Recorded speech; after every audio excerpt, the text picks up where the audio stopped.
Stuart. My Lords, first point is not a reply point, but Mr. Scory has reminded me of an answer to Lord Justice Phillips' question yesterday, which was about the interim and final nature of the order. What happened before the judge below, who I now recall having been prompted by Mr. Scory, is that his clients raised the possibility of a final order. I said, well, we haven't had the Part 8 claim form yet. There could be factual matters to go to it. My clients are in Canada. I haven't got any instructions in relation to all of that. He said words to the effect of fair enough, and nothing has happened then since, including in relation to the service of a Part 8 claim form or dependents and so forth. So that's where we are in interim and final order. I did have some recollection of a discussion about it, but I'm afraid it had gone entirely. So what are you asking us to do? Either allow or dismiss the appeal, as the case may be, but leave things otherwise where they are? Well, that is precisely the case. Well, without committing my clients to anything, I suspect that is the end of the matter, but that is the formal position. Yes, my Lord. Yes, all right. Well, thank you for clarifying. My Lord, so far as reply is concerned, I want to deal with the matters relatively briefly and compendiously. The first point is floating law. We deal with this in paragraphs 66 and 68.6 of our skeleton argument. We assert there is no question of there being a floating law. The CGL, which is the identified primary policy, has just one law. As I think both Lord Justice Stuart-Smith and Lord Justice Phillips pointed out at various different points of the argument, identifying that law does depend upon the forum and the choice of law rules in that forum, but that is a feature, not, we would say, a bug of any contract which doesn't contain a express jurisdiction clause, and it is, as Mr. Scory accurately pointed out, a common feature in policies such as the CGL policy written in the United States. But I think certainly what was concerning me was we've got a nice clean tower which runs down the excess layers to the CGL policy, and we can see how. But the tower, the excess layers could, in theory, go off to other underlying policies, couldn't it? You mean the excess policies could be in excess of policies other than the CGL policy? They are, and one could be concerned. So what would be the position if, for example, one of the excess policies said in crystal clear terms, or one of the underlying policies said crystal clear terms, Alberta, one said Texas, one said this, that, and the other, floating would you not be floating in that sense? Well, we would say no, my Lord. We would say the primary policy identified correctly by the judge is that which is in the passage immediately before the PPJC, which identifies by number the CGL policy. Now, your Lordship may say, well, that might be a bit illogical if in fact the excess are sitting over something else. But in terms of the problem you just put to me, no, my Lord. No. Okay. Thank you. Two other points just in relation to that. The learned friend, Mr. Quiney, said effectively, well, look, I'm at the bottom of the tower, the umbrella. I'm not affected, as it were, by matters going up the tower. Well, that's, of course, true. But he is affected by what goes beneath him.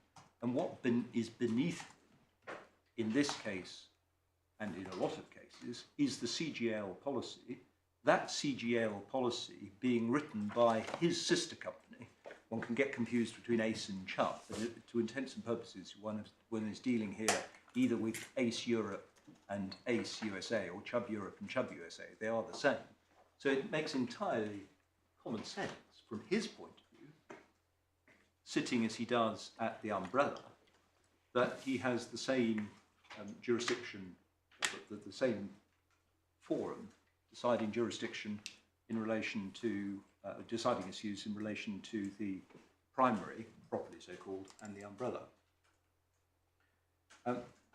The next point is, well, is there a conflict? Mr. Scory says, well, you can get out of this problem very easily by saying there's no conflict because there's nothing for the PPJC to bite on, and therefore you can effectively just ignore it. Mr. Quiney, with respect to him, rather flitted between accepting that there was a conflict on the face of the clauses and that there was no conflict on the clauses. We say with respect that there is a conflict. There is a conflict between the PPJC and clause 11. It is possible to harmonise, clause 12, it is possible to harmonise the PPJC and clause 11 if clause 11 is non-exclusive because of the points we put forward. And my Lord, with respect, one can take this by, one can see that there is a conflict by taking a fairly simple example. If instead of a choice of law and jurisdiction clause, one imagines a choice of restaurant and food clause for a large family gathering where you have 3 children or 4 children, all of whom are going to be celebrating the grandmother's birthday, and there are a large number of grandchildren. They want to celebrate it together. Sorry, they want to celebrate it. They want to celebrate it together. They could all agree that they will all go to the same restaurant and have the same or different foods.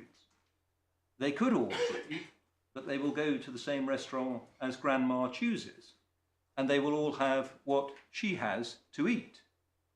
Both of them serve a useful purpose. One might say that the dominant commercial purpose is making sure everyone is present at Grandma's birthday, or one might say that it's important that you know exactly where it is that you're going to eat. But they are both valid purposes. And just to deal with Allied World, you could always have one situation where one of the grandchildren says, well, I don't mind where we go as long as it's McDonald's and I can have burgers. Or Allied World is the vegan. Anyway, one could take the analogy too far, but the point is this. You don't get out of the problem of there being a conflict by ignoring actually the same point which we have been seeking to stress. Lord, one then has to decide, if you are with me thus far in relation to the existence of a conflict, as to how you resolve that conflict. And you have to go through, respectively, and consider the various indicia as to how that should be resolved. Now, going through the ones and the responses, preference for one-stop adjudication. Neither of my learned friends could say that resolving disputes in this sort of insurance tower in different fora were better than having it all in one forum. All they could say was that sometimes you get fragmentation as an inevitable consequence. And they could also say, well, look at the authorities, they show that you don't have an implied term. Well, that's fine. But that doesn't mean to say that there isn't a sensible commercial purpose and validity behind what I say is the same one-stop adjudication. And just to deal with Fiona Trust, that is, of course, about a single contract. Sebastian Holdings applies that to multiple contract. But the same principle, i.e. one-stop adjudication, applies where there are overlapping contracts and overlapping parties. And, my lords, I would say especially so where you have a situation of a tower of insurance where, as is always very often the case, a precondition of the application of one of the policies is the exhaustion of the underlying layers. What I called the front against back point, in which was described in various different ways in arguments, neither my learned friends could make a positive argument that the standard terms of conditions at the back of the contract carried more weight than the key risk details in the regulatory mandated market form contract at the front. And we would say that's plainly because a commercial man in the insurance market would pay more attention to the key risk details than some of the back. But picking up my Lord Justice Stuart-Smith's point that a sensible man ought to read the whole of the contract, well, yes, of course they would. If a sensible man read the whole of the contract, one wouldn't get the sort of conflicts which keep all of us in business. But that doesn't mean to say that when you come to it, you have to try and resolve what objectively is meant by the conflict. Incorporated, a small point on incorporation. My learned friend, Mr. Quiney, took you to the modern building case. The modern building case in my submission really doesn't assist on this point. What happened in the modern building case, one could look at it, is that there were words of incorporation of what was then the green standard form. And the issue was whether or not the arbitration clause which was incorporated within the green standard form was there or not. And what Mr. Aikenhead, then at the beginning, or towards the beginning of his career, was submitting was that the bits in the green form which would ordinarily be filled in weren't filled in. So that, for example, it didn't have what the liquidated damages were and so on and so forth. To which the judge said, well, you can get most of what you need from that. If there aren't any other bits which don't work, you take them out, but you've still got an arbitration clause. All of that was a classic example of taking a form and incorporating it into a contract. Not, I would say, analogous with the situation you have in the PPJC. Then you have specifically negotiated versus standard. Now, Mr. Justice Jacobs, at one part of his judgment, accepted that our clause was a specifically negotiated clause because it was contained in the key risk details part of the contract. Well, how can you get that? It might be better to say that the PPJC is closer to being specifically negotiated than clause 11 to 12. The obvious point, though, is you've got to apply real thought to what you put into each of those key risk details. That's not negotiation.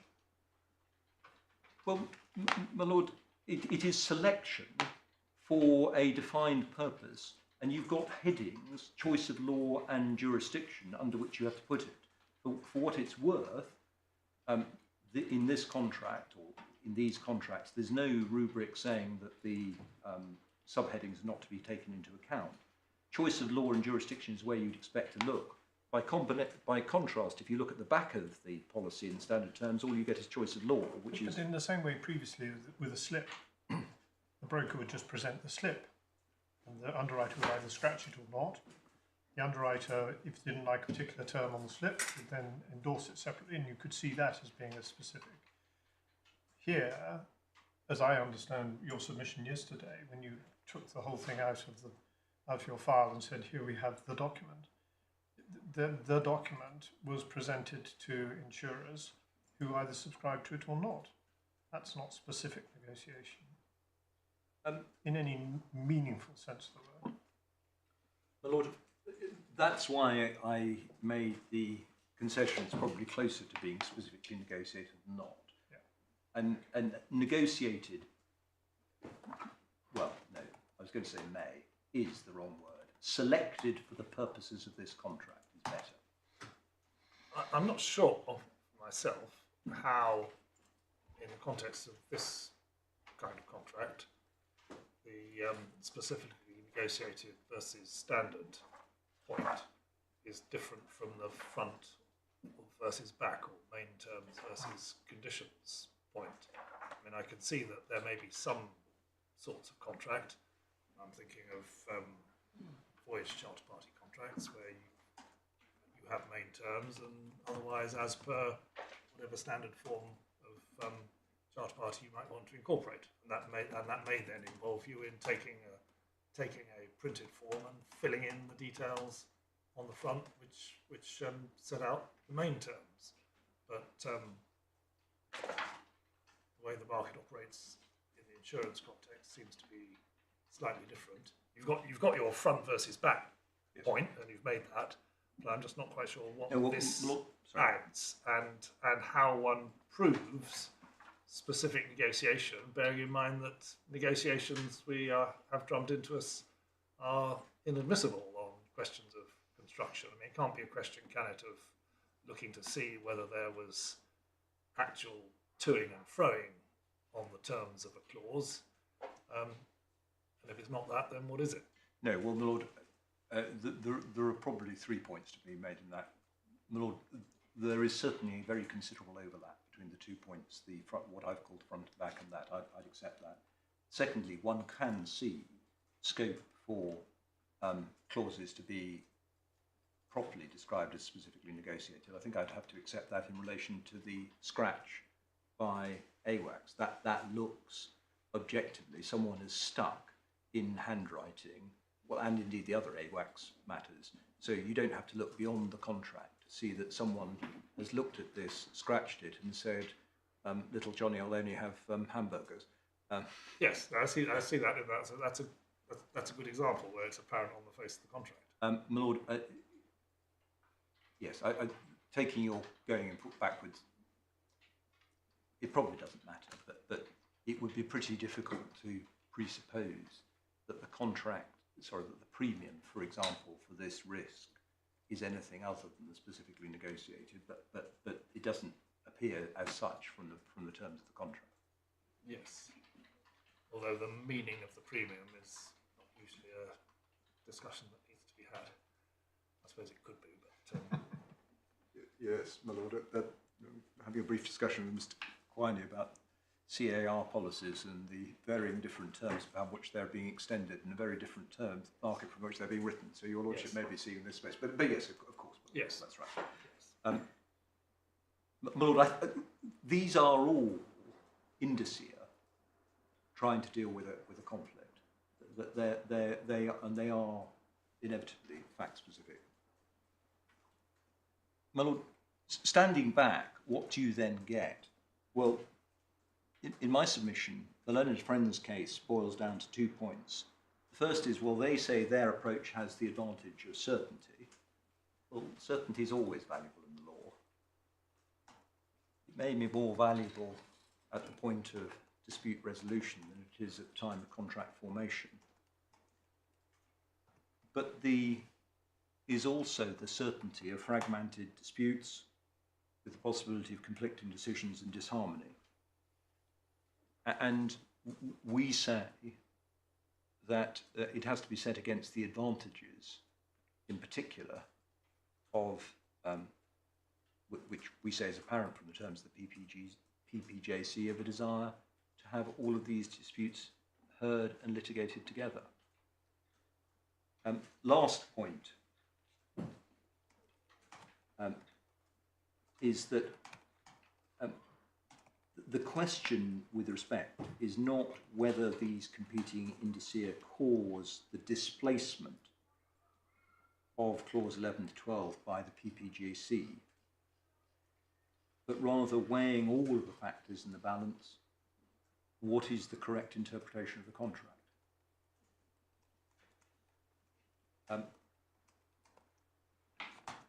That's on interpretation. So far as comity is concerned, I haven't challenged and don't seek to challenge that the relevant standard in relation to the grant of an anti-suit injunction is high degree of probability. We do say that if there's any reasonable doubt about construction, this means adopting comity that no anti-suit injunction should be granted. That would have the consequence of allowing the Canadian court, which was first seized of the matter, to dispose of it. And we say, for all the reasons I put forward, we are at the very least in the situation of a reasonable doubt. Lord, unless there are any other matters, those are my submissions in reply. No, well, thank you very much indeed, Mr. Stewart. And I'm sorry you've all had to come back for a relatively short, but nonetheless very focused reply. Probably able to complete yesterday. We will reserve our judgments. They will be circulated in draft in the usual way. I will say this so it's on the record, although I know that you're all aware of it, but they will be circulated subject to an embargo, which must be carefully complied with. You will have seen recent cases where that has not been the case. If you are able to agree an order for our approval in the light of the judgments, please do. If you're not able to agree, then we'll have short written submissions and we will deal with it without a further hearing. Well, can I just ask one point in relation to the embargo? I have, instructing me for this hearing, Messrs. Pinsent Masons. There are an Alberta law firm, Bennett Jones, who are, as it were, not on the record in these proceedings, but are acting for my clients in Canada in relation to the underlying proceedings. They are Canadian lawyers and they actually had conduct of the injunction proceedings. May they please be included within the terms of the embargo as well as my ultimate client would. Are they people who would need to be involved in order to agree the terms of the consequential matters? All of the instructions which Pinsent Masons receive come through Bennett Jones in Canada. Yes. All right. Well, so long as the names of the individuals who have access to the judgment are I think it's probably only either one or two, but yes. Right. Well, so long as they are recorded and preserved, so that if necessary, their identities can be known, and so long as they have explained to them and accept the effect of the embargo, then that's fine. Thank you. All right. Well, we're very grateful to all of you for your assistance, and you will hear from us in due course. Thank you very much. All right.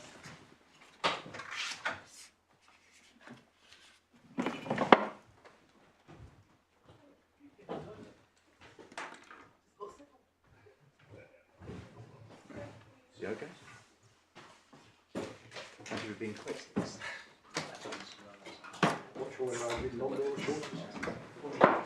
You probably always hit a bit. Thanks a lot. It's the rest of the week for you then.